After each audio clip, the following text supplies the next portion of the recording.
बस इतनी बात है, इतनी बात है। क्या जमाना अपनी चालें चल रहा है। तुम अपने बच्चों की फिक्र करो और अपने घर के माहौल की फिक्र करो। कम से कम इतना माहौल तो हो घर में कि बच्चे उठे तो उनको नाते रसूल सुनने को मिले। जब सोए मैं खुले आंख सल्ले अला कहते कहते, मैं सो जाऊं या मुस्तफा कहते कहते। इतना माहौल तो घर में बना सकते हो। कुरान की तिलावतें तुम्हारे घर में हो सकती हैं। ले आओ अपना पुराना तशख़्ख़ुस और फिर देखना इनकलाब कैसे आएगा।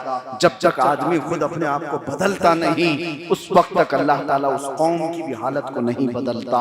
आज हम मस्जिदों में बैठ करके दुआएं कर रहे हैं, बाहर जाकर के हराम खा रहे हैं। यहाँ पर फिक्र है फिलिस्तीनियों की और बाहर हराम खाने से फुर्सत नहीं है। किसी को हलाल और हराम की तमीज नहीं और दुआएं बड़ी बड़ी कर रहे हैं। कहां से असर आए? अखलाक व किरदार देखो। हुजूर की इज्जत की बड़ी फिक्र है, लेकिन अपने चेहरे पर हुजूर की इज्जत लाना नहीं चाहता। हुजूर पाक सल्लल्लाहु अलैहि वसल्लम से मोहब्बत बेपनाह है, लेकिन सुन्नत की बात करो तो मौलाना लोग कर लेते। तुम किसकी इज्जत की बात के लिए सीरियस हो? तो फिर यही तो बात आती है, कौल और फेल में तुम बराबर नहीं, इसलिए रहमत इलाही भी तुमसे दूर है, मदद दूर हो गई। बाकी रही बात, मेरा टॉपिक यही था, जिंदगी भर नाक रगड़ लो, कोई दुनिया तुमसे राजी नहीं होगी। आखिर में एक दिन तो तुमको ताना मिलेगा और तुम्हें रांदे बारगाह करके दुनिया निकाल देगी। लेकिन हमने देखा है, जिसने मेरे मुस्तफा की वफादारी चाहे जिंदगी में एक बार भी की हो, एक बार भी की हो, रहमत इलाही ने उसको नीचे से उठाकर आसमानों तक पहुंचा दिया। जिसने अपनी जिंदगी में मेरे आका से वफादारी की और रब ताला की हुजूर सच्चे दिल से वो तायब हुआ है, मौला ताला ने उसको आम लोगों में भी नहीं रखा, उठा करके बुलंदी पर पहुंचाया। इसलिए एक ही जिंदगी में देखो, मूसा अलैहिस्सलाम के दौर में एक बार अल्लाह ताला का हुक्म हुआ कि तुम्हारी जमात में एक बंदा ऐसा बैठा हुआ है कि अगर वो ज्यादा देर तक रहा तो अजाब में नाजिल करूंगा, अजाब आएगा। मूसा अलैहिस्सलाम परेशान हुए, पूछा कौन है? फला फला। मूसा अलैहिस्सलाम ने उस बंदे से कहा, उठ जा, जल्दी से निकल, यहां से निकल जा, तेरी वजह से अज़ाब इलाही आ सकता है। उसको निकाल दिया। पता चल गया सबको कि फला को निकाला गया। जिस बस्ती में जाता था उसको लोग धक्के देकर निकालते, तेरी वजह से अल्लाह का अज़ाब ना आ जाए। पहाड़ों पर जाकर रहने लगा, कोई नहीं था, बीमार हो गया, ना खाना ना पानी ना रिश्तेदार, कुछ नहीं। अब आदमी जब टूट जाता है तो रोने लगता है। कहा सच्चे दिल से तौबा किया और बारगाह इलाही में कहने लगा कि मौला, अगर मैं इतना ज्यादा गुनहगार हूं कि तेरी रहमत कम हो गई है तो फिर मुझे हिलाक कर दे, और अगर मैं बख्शे जाने के काबिल हूं तो मौला तेरा नाम अरहमुर राहिमीन है। उसकी ये दुआएं अल्लाह को पसंद आई। रोते रोते उसकी जमीन भीग गई थी, इतना रोया था। कहा आज मुझे देख मेरे रब, मुझसे ज्यादा मुसीबत में कौन है और तुझसे ज्यादा रहम करने वाला कौन है?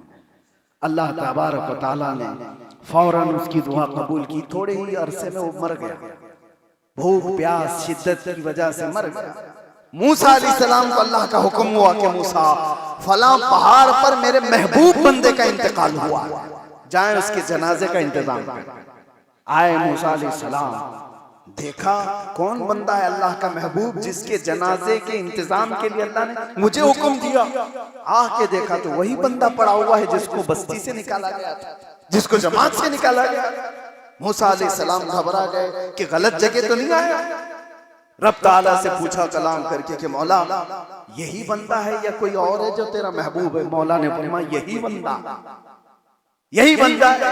इसकी तजहीज और तकफीन मूसा अलैहिस्सलाम ने की, अल्लाह के नबी ने की। उसके बाद पूछा रब ताला से, मौला थोड़े दिन पहले तो इसकी वजह से तू अजाब नाज़िल करने वाला था और ये तेरा महबूब कैसे हुआ? सुनो मेरे अजीजों, मेरे कुल बयान का खुलासा यही है। रब ताला फरमाता है, हाँ वो पापी गुनहगार था, खताकार सियाकार था, लेकिन ए मूसा जब वो दुनिया को छोड़कर फिर मेरे दरबार में झुक गया तो मैंने उसको दुनिया की गलाजतों से निकालकर अपनी महबूबियत का मकाम अता कर दिया। वो रोया इतना मेरी बारगाह में, रोया इतना मेरी बारगाह में कि मैंने उसको पस्ती से उठाकर बुलंदी पर पहुंचा दिया। वो अरहमुर राहिमीन है। इसीलिए मेरे अजीजों, दुनिया के सामने तुम रो के दिखा दो, दुनिया की अदालतों के सामने भीख मांग करके दिखा दो। कोई जज तुम्हें छोड़े तो मुझे बताना, कोई तुम्हें माफ करे तो बताना। नहीं, तुम्हारी सजाएं पक्की हैं, तुम्हारी गिरफ्तारी पक्की है, लेकिन वो अरहमुर राहिमीन की दरबार है, उसका दरबार है। मूसा अलैहिस्सलाम की आंखों में आंसू थे। चंद दिन पहले जो गुनहगार जिसकी वजह से अज़ाब इलाही आने वाला है, आम गुनहगार भी नहीं था, लेकिन वो तौबा क्या किया, अल्लाह ने उसको ऐसा बना दिया कि मूसा को हुक्म दे रहा है कि मेरे महबूब बंदे का इंतकाल हुआ है। इसीलिए मेरे अजीजों, वो एक सजदा जिसे तू गिरा समझता है, 1000 सजदों से देता है आदमी को नजात। ब्रदरान मिल्लत इस्लामी, अस्सलामु अलैकुम व रहमतुल्लाहि व बरकातुहू। अल्हम्दुलिल्लाहि व कफ़ा व सलामुन अला हबीबिहिल मुस्तफ़ा, अम्मा बअद। फ़अऊज़ु बिल्लाहि मिनश शैतानिर रजीम, बिस्मिल्लाहिर रहमानिर रहीम। वमा उमिरू इल्ला लियअबुदुल्लाह मुख़लिसीन लहुद्दीन व क़ाल अल्लाहु तआला वलन तरदा अन्कल यहूद वलन नसारा हत्ता तत्तबिअ मिल्लतहुम। सदक़ल्लाहु मौलाना अज़ीम। बारगाह रिसालत मुआद सल्लल्लाहु अलैहि वसल्लम में दुरूद पाक का हदिया पेश करें। अल्लाहुम्मा सल्लि अला सय्यिदिना व मौलाना मुहम्मदिन मअदनिल जुदी वल करम व आलिहि व अस्हाबिहिल किराम व इब्निहिल करीम व बारिक व सल्लिम सलातन दाइमतन सरमदन अबदा। अल्लाह अज़्ज़ा व जल फरमाता है कि लोगों को सिर्फ इस बात का हुक्म दिया गया है कि वो अपने रब को राजी करें, वो सिर्फ खालिस अपने अल्लाह की इबादत करें। यहाँ एक जुमला मैं आपको समझाना चाहता हूँ। जिंदगी भर आप जमीन पर नाक रगड़ दें, दुनिया तुमसे राजी नहीं होगी, लेकिन एक बार मौला की बारगाह में झुक जाओ, वो सारे गुनाह माफ करके राजी होता है। दुनिया अगर तुमसे थोड़ी देर के लिए राजी हो भी गई तो उसके दिल में वो बात रहती है कि इसने मेरे साथ गलत किया है, लेकिन रहमान का मामला ये है कि बड़े से बड़े गुनाहों को ऐसे छुपाता है जैसे उसने किया ही नहीं। मेरे आका सल्लल्लाहु अलैहि वसल्लम फरमाते हैं, अत्ताइबु मिनज़्ज़म्बि कमन ला ज़म्ब लह। गुनाहों से बाज आने वाला, तौबा करने वाला ऐसा ही हो जाता है अल्लाह की बारगाह में जैसे उसने कभी गुनाह किया ही नहीं था, जैसे उसका गुनाह हुआ ही नहीं। अब यहाँ पर मतमय नजर हमारा, अक्सर लोग यही इसी बात में रह गए जिंदगी भर कि लोगों को राजी करना है, और कभी ये दुनिया राजी होती नहीं। और कुरान की एक और आयत मैं आपके सामने पढ़ रहा हूँ, पहले पारे की, वलन तरदा अन्कल यहूद वलन नसारा हत्ता तत्तबिअ मिल्लतहुम। यहूदी और ईसाई तुमसे हरगिज राजी नहीं होंगे जब तक कि तुम उनके दीन में दाखिल ना हो जाओ। ये जो लोग सेकुलरिज्म का चेहरा लेकर के और अपना लिबास बदल करके सोचते हैं कि मैं इनको थोड़ा सा राजी कर लूंगा, कभी नहीं होगा। कुरान कह रहा है, बरसों उनकी खिदमत करने वाले लोगों को एक लात में निकाल देते हैं। तासुब दीन का हमेशा कीड़ा ये बाकी रहता है। इसीलिए मैं ये बातें अर्ज कर रहा हूं कि साथ में रहना, मामलात करना और है, लेकिन किसी को राजी करने के लिए अपने आप को बदल देना ये और है। आपको हुक्म क्या दिया गया? आप हिंदुओं में, क्रिश्चियंस में, ज्यूज के बीच में, यहूदियों के बीच में जिए अच्छे अखलाक के साथ। ये नहीं है कि इस्लाम हमेशा उनके खिलाफ तलवार उठाए रहने का हुक्म दे रहा है। नहीं, आप अच्छे अखलाक के साथ जी सकते हैं कि वो पड़ोसी हैं या उनके साथ तिजारत है, उनके साथ मामलात है, लेन देन है, ठीक है। अपने अच्छे अखलाक के साथ उनके साथ जीने की इजाजत इस्लाम देता है, लेकिन साथ में मैं ये जुमला ऐड करता हूं, साथ में अच्छे अखलाक से जीना और है, लेकिन उनकी खुशामदी के लिए, उनकी रजा के लिए अपने आप को छोड़ देना, अपनी आइडेंटिटी बदल देना, ये मुनाफिकत है। और ये बात पक्की है कि तुम कभी भी उनको राजी नहीं कर सकते। आप देख लेना, मैं इस बात को हो सकता है नाम के साथ ना जिक्र करूं, 40-40 साल जिन्होंने नौकरियां की हैं, जूतियां उठाई हैं, उनको किक मार के निकाल दिया गया। क्यों? नाम के साथ जुड़ा हुआ है, नाम के साथ मुसलमान नाम लगा हुआ है तो एक्सेप्टेबल नहीं है। कई ऐसे हमने देखे जो मीडिया के हॉट कुर्सी के हीरो बनने की कोशिश करते रहे, इस्लाम को गालियां दे करके, मुसलमानों को गालियां दे करके। वो कौन थे? जो मॉडर्न मुसलमान कहलाते हैं, उनके नाम भी मुसलमान ही हैं, सोशल मीडिया के बड़े मशहूर लोग, लेकिन वो क्रिटिसाइज करते सिर्फ मुसलमानों को।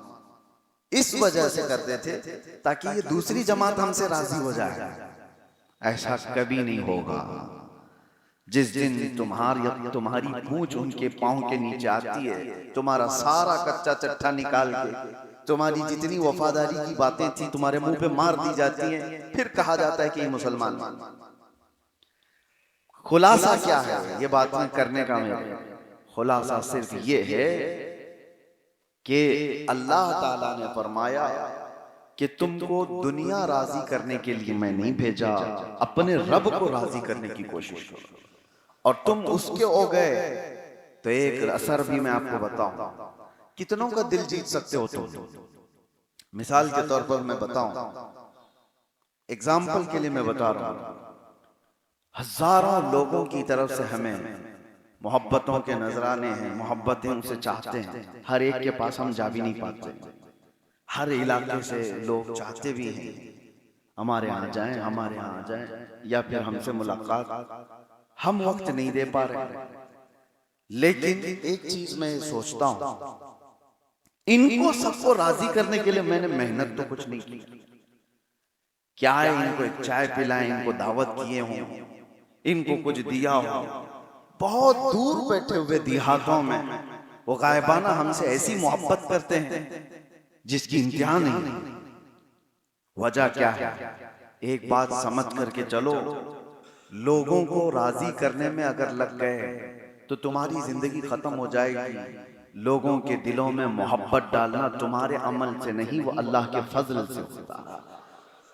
इन्नल्लज़ीना आमनू व अमिलुस्सालिहाति सयजअलु लहुमुर रहमानु वुद्दा। अल्लाह फरमाता है, सूरह ताहा की आखिरी आयतें हैं, सूरह मरियम की आखिरी आयतें हैं। रब ताला फरमाता है, बेशक वो लोग जिन्होंने जो ईमान लाए और नेक अमल किए, अनकरीब अल्लाह ताला उनकी मोहब्बत मखलूक के दिल में डाल देता है। वो कहां तक जाती है आपको अंदाजा भी नहीं। इसलिए इकबाल ने बहुत खूब कहा था, वो एक सजदा जिसे तू गिरा समझता है। गिरा का मतलब क्या है? भारी। वो एक सजदा जिसे तू भारी समझता है, हजार सजदों से देता है आदमी को नजात। हर दरबार में झुकने से मौला का सजदा बचा लेता है। ये एक सजदा तुझे बचा लेता है हर जगह हाथ फैलाने से। और इकबाल ने ही ये कहा था, हमें करनी है शहंशाह बतहा की रजा जो, वो अपने हो गए तो रहमत परवरदिगार अपनी। जिसको राजी करने के लिए भेजा गया उसको राजी कर लो। कभी इसके पीछे कभी उसके पीछे। आज लोगों के चेहरे बदलते हुए हम देखते हैं, मौसम के बदलते ही उनके ख्यालात भी बदले। आज ये पार्टी हुकूमत पर बैठी हुई है तो इनकी रजा में बात करो, इनके कसीदे पढ़ो। कल ये निकल गए तो दूसरे के लिए, और फिर वो निकल गए तो तीसरे के लिए। लेकिन एक बात याद रखना कि पहली वाली भी तुमसे नाराज है, दूसरी भी नाराज है, हो सकता है तीसरी का वक्त खत्म होते वो भी नाराज है। तुम अपनी जिंदगी के अच्छे अयाम उनकी तारीफ किए, लेकिन उनके जाने के बाद वो नाराज ही रहे। लेकिन मैं आपको बताता हूं, कयामत का मंजर है।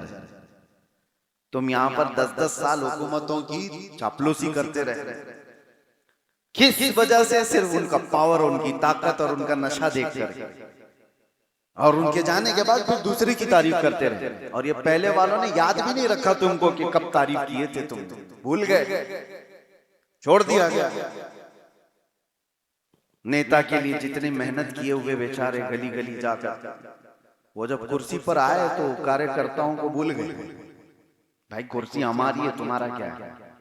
तो दरवाजे तक जाने का मौका भी नहीं मिलता, बेचारा जो दिन रात इलेक्शन में भाग रहा था, वक्त ही नहीं दिया जाता उसको। लेकिन एक मंजर मैं आपको बताता हूं, कयामत का मंजर है। परेशान आदमी है, आया और उसके नामे अमाल तोले जा रहे थे। फरिश्ते गजब में, फरिश्ते धरा बराबर इधर से उधर नहीं कर सकते, जितना उनको हुक्म दिया गया वो कर। जब नामे अमाल तोला जा रहा है तो बुराइयों का पल्ला भारी था, ऐलान होने वाला था, फला बिन फला जहन्नम में जाएगा, औंधे मुंह खींचा हुआ। उसी वक्त ताजदार मदीना सल्लल्लाहु अलैहि वसल्लम तशरीफ लाते हैं, फरिश्तों से कहते हैं रुक जाओ, उसका फिर से तोलो, इसके अमाल फिर से तोलो। फरिश्तों को हुक्म हुआ, रसूल कायनात सल्लल्लाहु अलैहि वसल्लम उन्होंने फिर से उसके अमाल रखे, नेकियां एक पल्ले में, बुराइयां एक पल्ले में। और जैसे ही मीज़ान अमल को फरिश्तों ने उठाया तोलने के लिए, मुस्तफ़ा करीम सल्लल्लाहु अलैहि वसल्लम अपने जुब्बे मुबारका से एक चिट्ठी निकाल करके उसकी नेकियों के पल्ले में रख देते, और फरमाया गया अचानक वो नेकियों का पल्ला इतना भारी हो गया, इतना भारी हो गया कि बुराइयों का पल्ला दिखाई नहीं। फरिश्तों ने ऐलान किया फला बिन फला नेकियों के भारी होने पर जन्नत की बशारत दी जा रही है। अब वो आया, कदमों में गिरा, कहा रसूल पाक सल्लल्लाहु अलैहि वसल्लम से, क्या ऐसी चीज थी जो मेरी इस नामे अमाल पर रख दी गई? कौन सा ऐसा अमल था? मैं तो गया था, खसारे में था, मैं जहन्नम में जाने वाला था, आपने मेरा कौन सा ऐसा अमल रखा?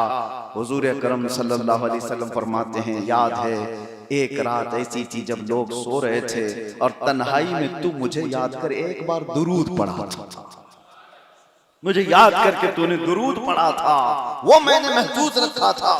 इसका ये सच्चा दुरूद है, बस वो एक दुरूद मैंने यहाँ पर रखा और तेरी बख्शिश का जरिया। ये है उनको राजी करने का असर, जिसको राजी करने के लिए हमें दुनिया में भेजा गया। तुमने उनको राजी किया तो वो क़यामत के दिन भी तुम्हें फरामोश नहीं करते। ये नहीं कि आज रसूल करीम सल्लल्लाहु अलैहि वसल्लम का उस दिन हाल क्या होगा। अर्श हक है, मसनद रिफात रसूलुल्लाह, देखनी है हश्र में इज्जत रसूलुल्लाह। वो जहन्नम में गया जो उनसे मुस्तगनी हुआ, है खलीलुल्लाह को हाजत रसूलुल्लाह की। उस दिन तो मेरे आका का मामला ये होगा, खलीलो नजी मसीहो सफी सभी से कहीं न बनी, ये बेखबरी की खल्क फिरी कहां से कहां तुम्हारे। मुस्तफा करीम सल्लल्लाहु अलैहि वसल्लम की इज्जतों का हाल तो क़यामत के दिन वो होगा कि हर कोई आपकी शान और आपकी रिफात के चर्चे बोल रहा होगा। हर नबी कह रहा होगा इज़हबू इला गैरी, मगर सिर्फ मेरे नबी के लबों पर होगा अना लहा, मैं तुम्हारी सिफारिश के लिए हूँ, मैं तुम्हारी शफाअत करूंगा। उस रसूल पाक सल्लल्लाहु अलैहि वसल्लम की बुलंदी और ऊंचाई को कौन अंदाजा कर सकता है। लेकिन मैं आपको बता रहा हूँ, उस बुलंदी पर पहुंचे जाने के बाद उस रसूल पाक सल्लल्लाहु अलैहि वसल्लम का हाल ये है, फरमाते हैं तुम मुझे क़यामत के दिन देखोगे, मेरे कंधे पर चादर होगी और वो खिसक करके गिर रही होगी, मैं अपने एक हाथ से ये चादर संभाल रहा होगा और दूसरे हाथ से अपने उम्मती गरीब को पकड़कर जन्नत में ले जा रहा। जो न भूला हम गरीबों को रजा, याद उसकी अपनी आदत कीजिए। कब तक ये दुनिया की छोटी छोटी रजाओं में आप रहोगे, चापलूसी में अपनी जिंदगियां कुर्बान करोगे। इसीलिए आला हज़रत फाजिल बरेलवी रहमतुल्लाहि तआला अलैह की बारगाह में एक साहब आए थे नानपारा के, यूपी में एक जगह है नानपारा, बहराइच के करीब, और वहां से वो साहब आए और कहा कि आला हज़रत अच्छे अशार लिखते हैं। और नानपारा के एक नवाब साहब थे, नवाबों का दौर था, बड़े जो अपने अपने इलाके के गवर्नर की हैसियत रखते थे। तो एक साहब आए और उन्होंने ये सोचा कि नवाब साहब की शान में कुछ अशार में आला हजरत से लिखवा लूं, क्योंकि इनकी अशार की तूती बोलती है, बहुत अच्छी उर्दू में आला हजरत अशार लिखते थे। कहा इनसे मैं कुछ अशार लिखवा लूं तो मुझे नजराने भी मिल जाएंगे। पहले का सिस्टम भी ऐसा था कि बादशाहों के सामने शायर पढ़ते थे और उनको वो नजराने दिया करते थे। आज भी देखते होंगे कई शायर सेठों के आसपास खड़े होकर के उनके कसीदे पढ़ रहे होते, उन पर नोटों की बारिश हो रही होती। हाँ, हुजूर की शान में पढ़ो तो लोगों में जोश कम है, पीर साहब की शान में पढ़ो तो उड़ाया जा रहा होता है। वो निजाम शायरों का बहुत पहले से चला आ रहा है। तो उस वक्त आला हजरत के पास एक साहब आए, कहा हमारे एक नवाब साहब हैं, आप चंद अशार लिख करके हमें दीजिए ताकि मैं उनकी शान में पढ़ूं तो मुझे कुछ नजराने दें, नानपारा के रहने वाले। तो आला हजरत ने उनका कलाम, उनकी बात सुनी और उसके बाद कलम उठाया और फिर लिखना शुरू किया। वो कमाल हुस्न हुजूर है कि गुमान नक्स जहां नहीं, यही फूल खार से दूर है, यही शम्मा है कि धुआं नहीं। किसकी शान में लिख रहे हैं? पूरा हुजूर की शान में लिख रहे हैं, पूरा नबी पाक की शान में। फिर वो अशार ऐसे हैं कि आप सुनो तो रोंगटे खड़े हो जाए। मेरे आका की शान में आला हज़रत कहते हैं, या रसूल अल्लाह तेरे आगे यूं हैं दबे लचे फुसहा अरब के बड़े बड़े, कोई जाने मुंह में जुबान नहीं, नहीं बल्कि जिस्म में जान नहीं। करूं तेरे नामों पे जान फिदा, न बस एक जान दो जहां फिदा, दो जहां से भी नहीं जी भरा, करूं क्या करोड़ों जहां नहीं। आला हज़रत कह रहे हैं एक जान फिदा कर दूं या रसूल अल्लाह आपके नाम पर, करूं तेरे नाम पे जान फिदा, और एक जान फिदा करने के बाद जी भर नहीं रहा है, दोनों जहां आपके नाम पर फिदा कर दूं। और उसके बाद कहते दोनों जहां फिदा करने पर भी जी नहीं भरता, करूं क्या करोड़ों जहां है नहीं जो आपके कदमों पे ला के रख दूं, करूं क्या करूं तेरे नाम पे जान फिदा, न बस एक जान दो जहां फिदा, दो जहां से भी नहीं जी भरा, करूं क्या करोड़ों जहां नहीं।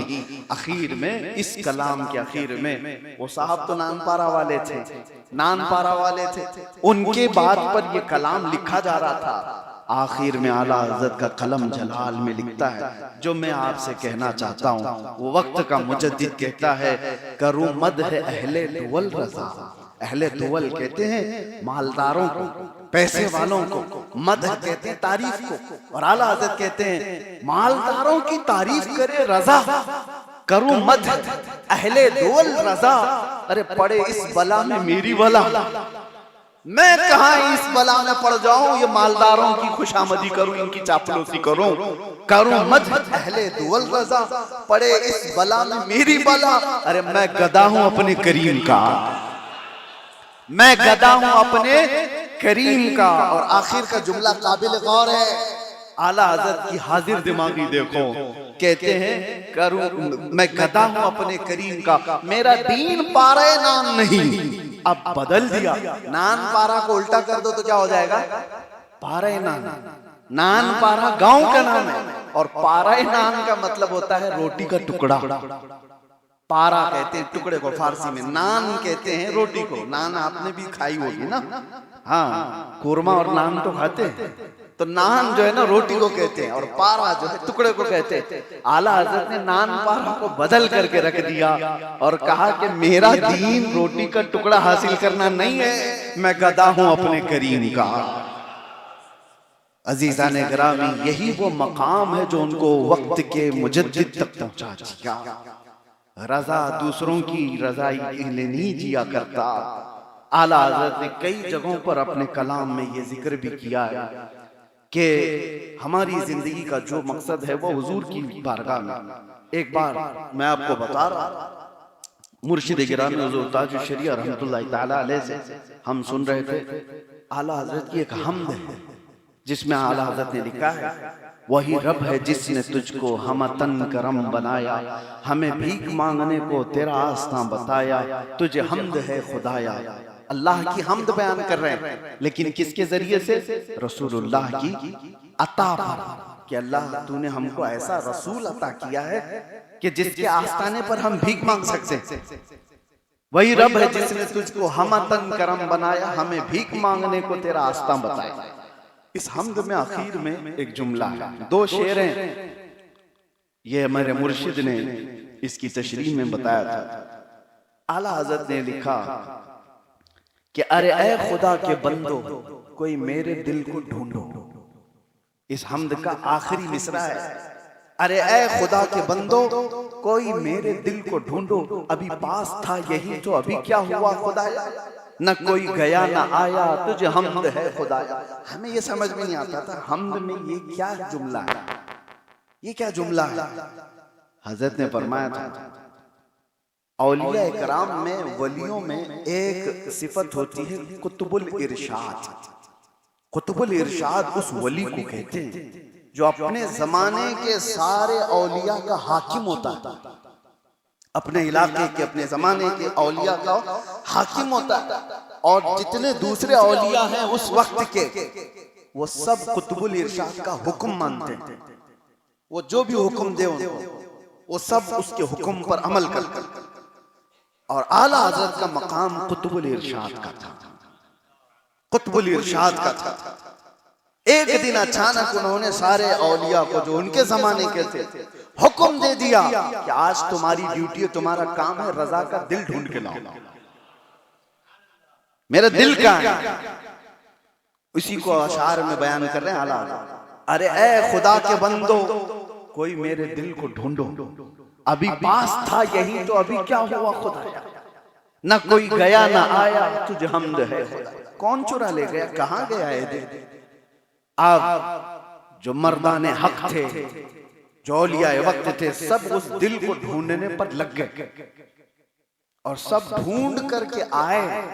फिर आ करके उन्होंने जो जवाब दिया वो आला हजरत ने फिर दूसरे शेर में लिखा। सब ने आकर के कहा, हमें ए रजा तेरे दिल का पता चला बमुश्किल, हमें ए रजा तेरे दिल का पता चला बमुश्किल, दरे रोजा के मुकाबिल वो हमें नजर तो आया। बहुत ढूंढा हमने, कहां गया, और फिर जा करके देखा तो आस्ताने मोहम्मदिया पर लगा हुआ दिखा।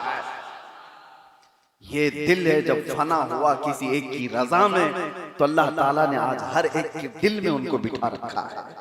इसीलिए मेरे अजीजों, उन्होंने ये कहा ना आला हज़रत ने, ऐसी जिंदगी गुजारो उन्हें जाना उन्हें माना, न रखा गैर से काम, लिल्लाहिल हम्द में दुनिया से मुसलमान गया।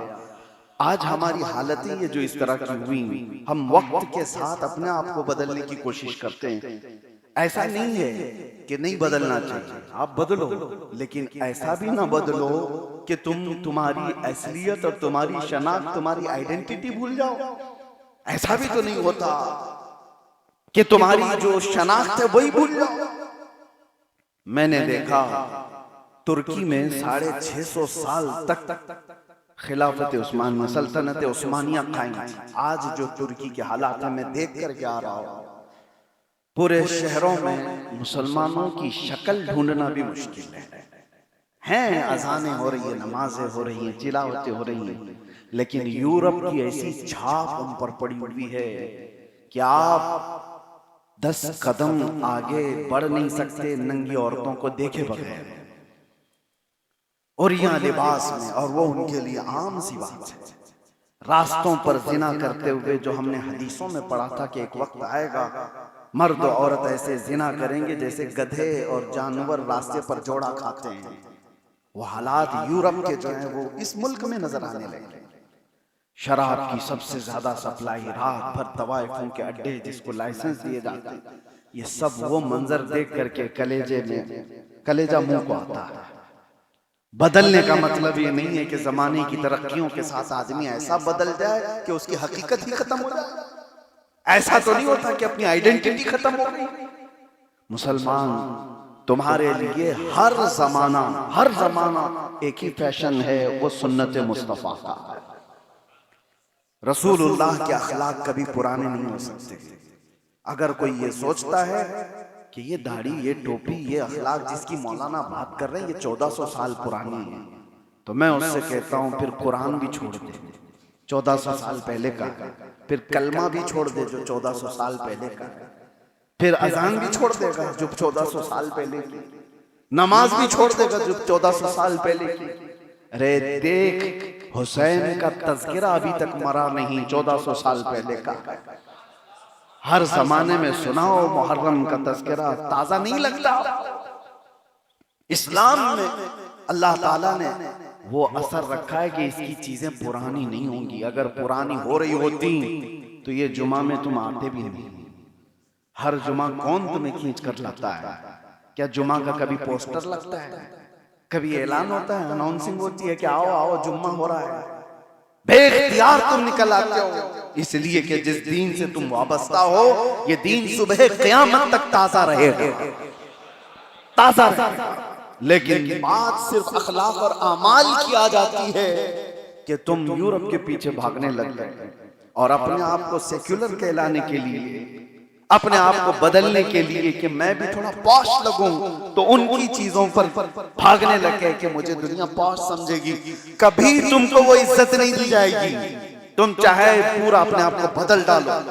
हमने देखा है क्या बॉलीवुड में, हॉलीवुड में और खेलों में स्टार्स नहीं है मुसलमान नाम से, लेकिन दुनिया फिर भी उनके नाम के साथ जुड़ा हुआ इस्लामी लफ्ज आता है तो उसको एक तनकीदी नजर से देखती है, उसको एक गिरी हुई नजर से देखना चाहती है। वो चाहे जो कुछ भी कर लें, उनको दुनिया एक्सेप्ट नहीं करेगी। ये बात पकड़ के चलो, आपको भी, हाँ आपको मनवाना है तो सिर्फ एक जात रब्बुल आलमीन को मनवाओ और अल्लाह हर एक के दिल में तुमको बिठाए, हर एक, फिर तुम दुनिया की जरूरत बन जाओ।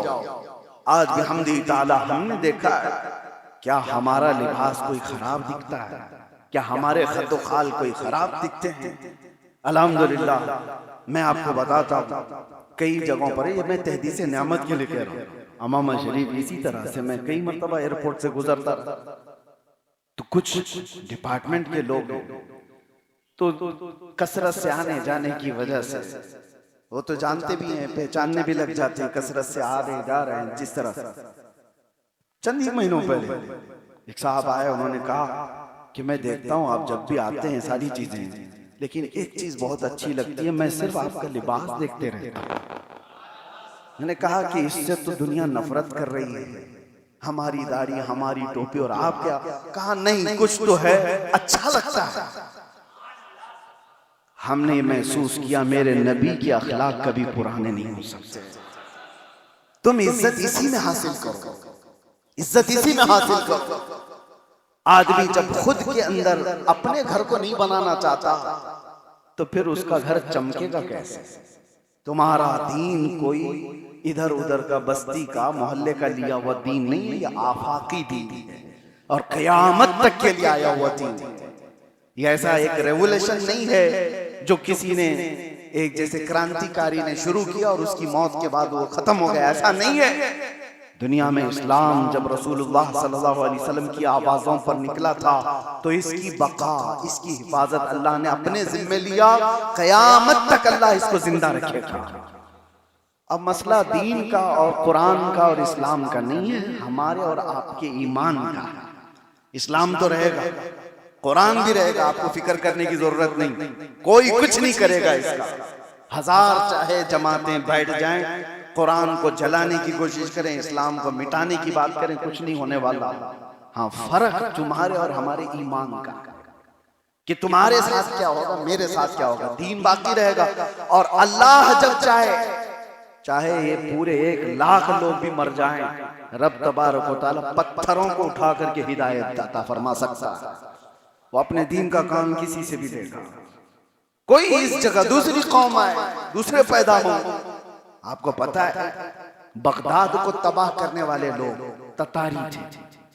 ततारी बहुत खूनखार कौम थी, जहां देखा मुसलमानों को मारा, मुसलमानों की खोपड़ियों से उन्होंने मीनार बना दिया और दरियाए दजला का पानी पूरे मुसलमानों के खून से लाल कर दिया। बगदाद में जब घोड़े दौड़ते थे तो पूरे घोड़ों के टाप खून में भीग जाते थे, तर हो जाते थे, इतना खून बहाया ततारी लोगों ने। और उस वक्त मुकाबला करने की हिम्मत भी नहीं रह गई थी, मुसलमान सब बिखर कर हजारों लाखों किताबें उन्होंने जला डाली दुश्मनी में, जैसे आज ये कर रहे हैं बहुत सारे। इनके अंदर इतना जहर भरा हुआ, तासुब इतना है कि कहीं एक मुसलमान नजर आ जाए उसको टारगेट करो। 1,00,000 लोग प्रोटेस्ट कर रहे हैं, उनसे कोई मतलब नहीं, एक दाढ़ी वाला दिखे तो उसको उठाओ, सारी एनर्जी उस पर लगाओ। ये तासुब के कीड़े ये आज से नहीं, बरसों से चले आ रहे हैं। और वो ततारी कौम का मैं बात आपके सामने रख रहा हूं, आप देखना ये चीज होगी अल्लाह जब चाहे। ततारी कौम इतनी जालिम, अजान की आवाज नहीं सुन सकती थी। हो रहा है, हाँ, बगदाद में अजानों पे पाबंदी थी। एक बुजुर्ग तहखाने में अजान दे रहे थे, उनको पकड़ करके ले आए ततारी। कहा बाबा तुम देख नहीं रहे हो बगदाद पूरा खत्म हो गया, तुम कहां से अजान दे रहे हो? बूढ़े मियां ने कहा कि जब तक मेरी जिंदगी बाकी है मैं अल्लाह अकबर तो कहता रहूंगा। तो जानते हैं ततारी बादशाह की बेटी जा रही थी, जो ये अजान सुनकर बाबा को बुलाई, कहा डर नहीं लगता तुझको, हम मार डालेंगे। तो उस बाबा ने कहा नहीं डर तो नहीं लगता, आज या कल कभी तो मरना ही है, अल्लाह के नाम पे मर जाऊं। कहा कौन सा अल्लाह जो तुम्हारा इतने लोगों को मरवा दिया, खत्म कर दिया, बचाया नहीं, उस अल्लाह की बात कर रहे हो? बाबा ने कुछ भी नहीं कहा। बाबा ने कहा होता है ऐसे, होता है। कहा क्यों होता है ऐसे? मिसाल क्या दे दी बाबा ने? कहा देखो बेटा, आपने बकरियां चराने वाले को देखा होगा। कहा बकरियों का झुंड लेकर के जाता रहता है, बकरियों का झुंड लेकर जाता है, लेकिन हर बकरी चराने वाला चरवाहा एक कुत्ता भी पालता है। कहा बाबा ने कुत्ते भी उसके साथ, एक या दो कुत्ते रहते हैं। कहा क्यों? क्योंकि बकरियां रेवड़ में चलते चलते कभी रोड पे आ जाएं तो कुत्ता भौंक भौंक के उनको रेवड़ में मिला देता है, बकरियों की जमात में लेके आ जाए, कुत्ते का काम यही होता है। बाबा ने कहा उम्मत मुस्तफा भोली बकरियां हैं, कभी भटक जाएं तो तुम जैसे कुत्तों को अल्लाह छोड़ता था कि तुम भौंक भौंक करके इस उम्मत के भोलेपन को इनको जमात में शामिल कर। बस इतनी बात थी मेरे अजीजों। उसके बाद के हालात जो हुए, 10,000 ततारी मुसलमान हुए थे बगदाद में। अजानों के मुहाफिज ततारी थे, नमाजों की पाबंदी ततारी कर रहे थे। हत्ता के हाल ये हो गया कि इकबाल ने इस वाक़े को लिखा है, हरम को मिल गए पासबां सनम खाने से। अल्लाह ताला अपने हरम की हिफाजत करने वाले कहां से पैदा किया? जिन्होंने कत्ले आम किया था, उन्हीं में अल्लाह ने ईमान दाखिल किया, उनको ईमान से नवाजा है। ये बात बाईद नहीं, अल्लाह ताला जब चाहे, जहां चाहे, जैसे चाहे इस दीन को फरोग अता करता रहेगा। हमारे और आपकी जिंदगी का क्या है, वही हमें सोचना है कि इन आंधियों में बह जाए या फिर इन तूफानों में अपने आप को बदल डाले, या फिर सिर्फ और सिर्फ चापलूसी की वजह से चंद दिनों के ऐश के लिए हम अपनी आइडेंटिटी भुला दें। ऐसा ना करो मेरे अजीजों। हाँ ना, हम आपको जंग की बात कर रहे हैं कि जाओ लड़ो मरो काटो, तो उसी बारगाह को हम राजी करते हैं। अगर अल्लाह राजी हो गया तो कायनात की हमें फिक्र क्या है, क्योंकि ना ये रिस्क देने वाली है, ना ये इज्जत देने वाली है, ना ये जिल्लत देने वाली है। सब कुछ जब दस्ते कुदरत में है, उसे राजी करें और उसी की रजा के साथ दुनिया से जाएं। अल्लाह करीम हम सबको अपनी जिंदगी में अपनी रजा के साथ जीने की तौफीक अता फरमाए और उसके रसूल को राजी करने की तौफीक अता फरमाए। जिंदगी ऐसी अता कर मौला कि दुनियादारों के लिए हम ना जिए तो तेरे और तेरे रसूल के लिए जिए।